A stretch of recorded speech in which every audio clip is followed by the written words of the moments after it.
Greater Bengaluru ಪ್ರಾಧಿಕಾರ ರಚನೆ ಆದ ಬಳಿಕ ಮೊದಲ ಸಭೆಯನ್ನ ಇಂದು ಸಿಎಂ ಸಿದ್ದರಾಮಯ್ಯ ಅವರ ನೇತೃತ್ವದಲ್ಲಿ ನಡೆಯಿತು. ಬಿಜೆಪಿಯಿಂದ ಸಭೆಯಿಂದ ಬಹಿಷ್ಕಾರವನ್ನ ಮಾಡಲಾಗಿತ್ತು. ಮೊದಲ ಸಭೆಯಲ್ಲಿ 5 ಪಾಲಿಕೆಗಳ ರಚನೆ ಹಿನ್ನೆಲೆ ಆಡಳಿತ ವ್ಯವಸ್ಥೆ ರೂಪಿಸೋಕೆ ಹಲವು ನಿರ್ಣಯಗಳನ್ನ ಕೈಗೊಳ್ಳಲಾಯಿತು. ಇನ್ಮುಂದೆ ಬಿಡಿಎ ನಕ್ಷೆ ಮಂಜೂರಾತಿ, ಬಿಎಂಟಿಸಿ, ಅಗ್ನಿಶಾಮಕ ದಳ, ಟಿಡಿಆರ್ ನೀಡುವ ಅಧಿಕಾರ ಎಲ್ಲವೂ ಜಿಬಿಎ ವ್ಯಾಪ್ತಿಗೆ ಬರುತ್ತೆ.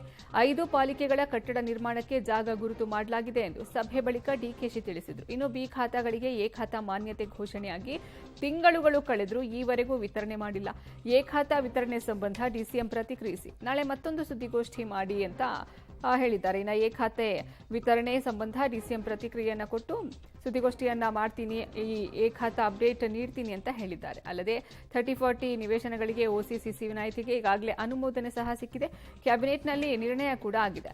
ಇನ್ನು 30-40ಗೂ ಹೆಚ್ಚಿನ ನಿವೇಶನಗಳನ್ನ ಸಿಎಂ ಇದರ ಬಗ್ಗೆ ನಿರ್ಣಯವನ್ನ ತೆಗೆದುಕೊಳ್ತಾರೆ. ಸುಪ್ರೀಂ ನಿರ್ದೇಶನ ಇರೋದ್ರಿಂದ ಕಾನೂನು ಸಲಹೆಗಳನ್ನ ತೆಗೆದುಕೊಳ್ಳೋದಕ್ಕೆ ಸೂಚನೆ ಕೊಟ್ಟಿದ್ದಾರೆ ಅಂತ ಹೇಳಿದರು.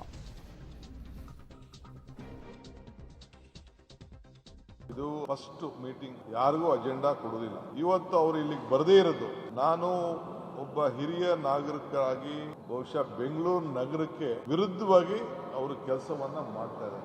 ರಾಜಕಾರಣ ಪಾಪ ಬಹಳ ಮುಖ್ಯ ಆಗಿದೆ. ಈಗ ಆಯ್ತಪ್ಪ, ಈ ಗ್ರೇಟರ್ ಬೆಂಗಳೂರಿಗೆ ನಮ್ದು ವಿರೋಧ ಇದೆ, ನಾವ್ ಯಾರು ಕೂಡ ಎಲೆಕ್ಷನ್ ನಿಂತ್ಕೊಳ್ಳೋದಿಲ್ಲ, ನಾನು ಮೆಂಬರ್ಸೇ ಆಗೋದಿಲ್ಲ ಅಂತ ಹೇಳಿ ಅವ್ರು ತೀರ್ಮಾನ ಮಾಡ್ಕೊಳ್ಳಿ. ಹಿಂದೆ ಅಲ್ಲೆಲ್ಲ ಜಮ್ಮು ಕಾಶ್ಮೀರಲ್ಲಿ ಪಾರ್ಟಿಗಳೆಲ್ಲ ಬೈಕಾಟ್ ಮಾಡ್ತಿದ್ರು, ಹಂಗೆ ಅವ್ರು ಬೈಕಾಟ್ ಮಾಡ್ಲಿ.